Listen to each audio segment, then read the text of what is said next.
So ang just fixation lang kung ipahiya niyo ako sa buong Pilipinas, grabe, para akong pumatay. Inaresto ng Philippine National Police Criminal Investigation and Detection Group National Capital Region o PNP-CIDG-NCR si Norman Mangusin na mas kilala sa social media na si Francis Leo Marcos matapos maglabas ng warrant of arrest ang Regional Trial Court o RTC Parañaque City Branch 294. Ang warrant ay may kinalaman sa mga kasong unjust vexation. Binasahan si Norman ng Miranda rights habang ito'y kumakain sa isang hotel habang ito'y naka-Facebook live. I-serve lang po namin yung warrant. Okay. Ikaw po ba si Norman Magusin po? Alias Francis Leo Marcos?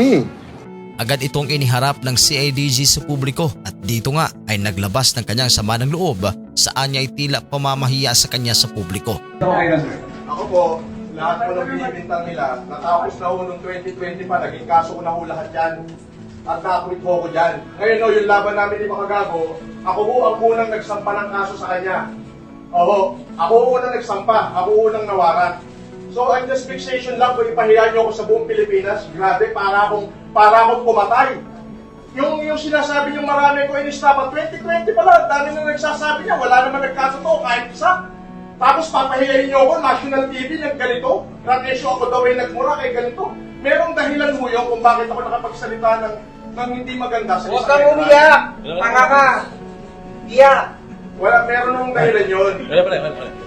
Pero ang totoo yan, ang just fixation lang, pinahiya niyo ako buong Pilipinas na ganito, grabe. Mas mabigat yung kinaso ko sa'yo, hintayin mo warrant mo. Deserve mo yan! Deserve! Bako mo! Buti ka sa'yo! Ayon sa mga dokumento ng korte, kinasuhan si Mangusin sa ilalim ng Article 287 ng Revised Penal Code bilang karagdagan sa Section 6 ng Republic Act No. 10175 o Cybercrime Prevention Act. Itinakda ang piyansa sa halagang 120,000 pesos para sa kanyang pansamantalang paglaya. Nakilala si Mangusin noong COVID-19 pandemic dahil sa kanyang tinaguriang Mayaman Challenge na hinikayat ang mayayamang Pilipino na mag-donate sa mga mahihirap. Matagal na siyang kontrobersyal na personalidad sa social media na nakapagtala ng milyon-milyong followers. Ngunit naharap din siya sa mga akusasyon ng maling representasyon at hindi otorisadong paggamit ng mga pangalan at titulo. Ang pag-aresto kay Mangusin ay karagdagan sa mahabang listahan ng mga kontrobersyang kinasasangkutan niya. Inakusahan na rin siya ng National Police Commission o NAPOLCOM dahil umano sa pagsusuot ng PNP uniform